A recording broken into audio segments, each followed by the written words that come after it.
Okey, sekarang kita pergi pula kepada mekanisme macam mana nak menghalang penularan penyakit berjangkit. Okey, macam apa yang kita dah mengalami sekarang ni iaitu berkaitan dengan COVID-19. Cikgu nak kamu tahu dan cikgu nak kamu analisis dan kaitkan. Macam ada beberapa kaedah yang telah diambil oleh Kementerian Kesihatan untuk mengelakkan daripada virus ini terus merebak. Jadi benda yang sama kita nak belajar sebenarnya. Okey, cikgu nak kamu tahu benda tu. Apa kita buat dalam untuk mengelakkan daripada virus ni menular? So apa langkah kerajaan buat yang pertama? Yang pertama dia buat saringan. Okey, ataupun mula-mula sekali apa yang kita boleh buat? Kita tanya diri kita sendiri, apa kita boleh buat? Okey, yang pertama kita tingkatkan kesihatan, makan vitamin C dan sebagainya. Mengelakkan daripada bertemu dengan orang ataupun kita buat pemeriksaan. So itu yang ada pada kita. Kemudian step seterusnya untuk mengelakkan dia daripada terus berjangkit, apa jadi? Dah ada pesakit. Dan apa dia buat? Pesakit tu kita ambil dan kita kuarantinkan. Pesakit yang telah dijangkiti kita ambil untuk dirawat. So itu adalah contohnya. Dan yang terakhir kita kawal populasi. Macam mana cara kita nak kawal populasi daripada terus merebak? Macam mana cara kita nak kontrol benda tu daripada terus merebak, spreading over the whole country? Apa kita kena buat? So kita buat, langkah yang dibuat oleh kerajaan adalah dengan mengadakan perintah kawalan pergerakan. So ini adalah contoh mekanisme macam mana kita nak halang daripada berlakunya penularan penyakit ataupun virus COVID-19. So the same thing happen, apa yang kita nak belajar hari ini. Sebenarnya ada 3 peringkat macam mana kita nak mencegah penyakit berjangkit. 3 Awak boleh refer dalam buku teks kamu, ada 3 peringkat. Okey, macam mana kita nak prevent daripada perkara tersebut menjadi lebih teruk. So peringkat yang pertama dipanggil sebagai peringkat primer, peringkat kedua peringkat sekunder, peringkat ketiga ialah peringkat tertier. Okey, dalam ketiga-tiga peringkat ini ada beberapa cara macam mana kita nak mengelakkan daripada penyakit itu menular ataupun spread dengan cepat. So pada peringkat yang pertama, primary prevention, apa kita kena buat adalah meningkatkan tahap kesihatan melalui diri kita sendiri. Kita tingkatkan kesihatan, kita bersihkan kawasan rumah kita, kita selalu makan makanan yang sihat, kita prevent kita daripada senang kena penyakit, makan vitamin C dan sebagainya. Okey, yang kedua adalah meningkatkan daya tahan badan. Macam mana cara kita nak meningkatkan daya tahan badan kita sendiri? Ambil vaksin.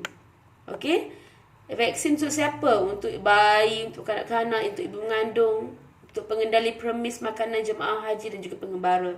So, semua ni perlu disaring dengan melakukan vaksin. Orang nak pergi haji kena ambil vaksin untuk mengelakkan virus yang ada di sana datang melekat kat badan dia. Okey, membuat pemeriksaan kesihatan berkala, iaitu kita lakukan pemeriksaan berapa kali setahun. Sekurang-kurangnya sekali setahun, at least sekali setahun. Mengamalkan gaya hidup sihat. So macam mana apa yang kita kena buat? Okey, selalu bersenam, makan makanan sihat, makan makanan seimbang. So itu adalah peringkat primer. Peringkat primer ni lebih kepada peringkat di mana apa yang kita boleh buat. Individu yang ada dalam negara tu, apa yang dia boleh buat. So itu tanggungjawab kita. So itu peringkat pertama.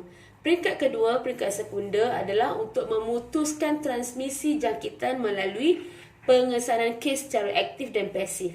So apa kerajaan buat? Dia kata, okey, sekarang ni COVID-19 dia spread melalui kumpulan ataupun kluster tablik. Contoh, okey, sekarang ni ada kluster lain, kluster kat Seremban tu, Sedayan, ataupun kluster overseas. So itu adalah contoh cara kita nak putuskan transmisi jangkitan. Dia kesan kes, contoh dekat kawasan A ada 10 orang pesakit.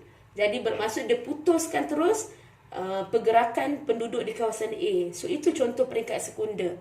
Memutuskan transmisi jangkitan melalui pengesanan kes secara aktif dan pasif, iaitu dengan mengadakan rawatan. Orang yang sakit, dia ambil terus dia asingkan.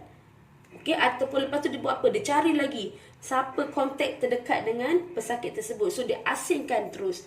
Bermaksud dia melakukan mekanisme penularan, menghalang penularan penyakit peringkat sekunder.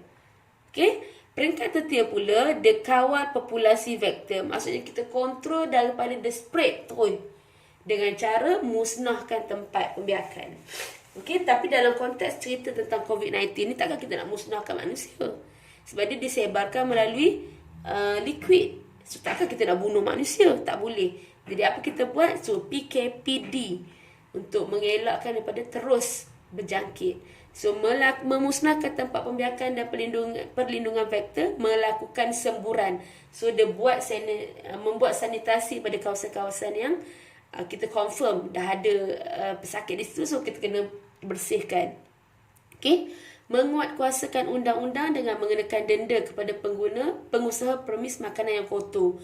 Ataupun macam sekarang apa yang berlaku, dia menguatkuasakan undang-undang untuk menghalang orang daripada keluar. So siapa yang tak keluar, siapa yang keluar itu dia akan dikenakan denda. So itu contoh peringkat tertiar.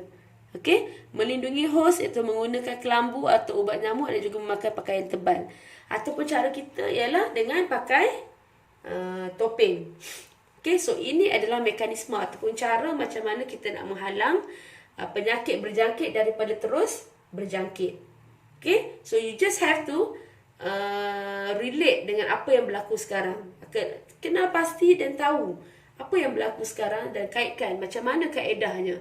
So cikgu pasti kalau ada exam akhir tahun, cikgu pasti dia akan keluar soalan-soalan macam ni yang berkaitan dengan soalan kebat macam ni. Okay?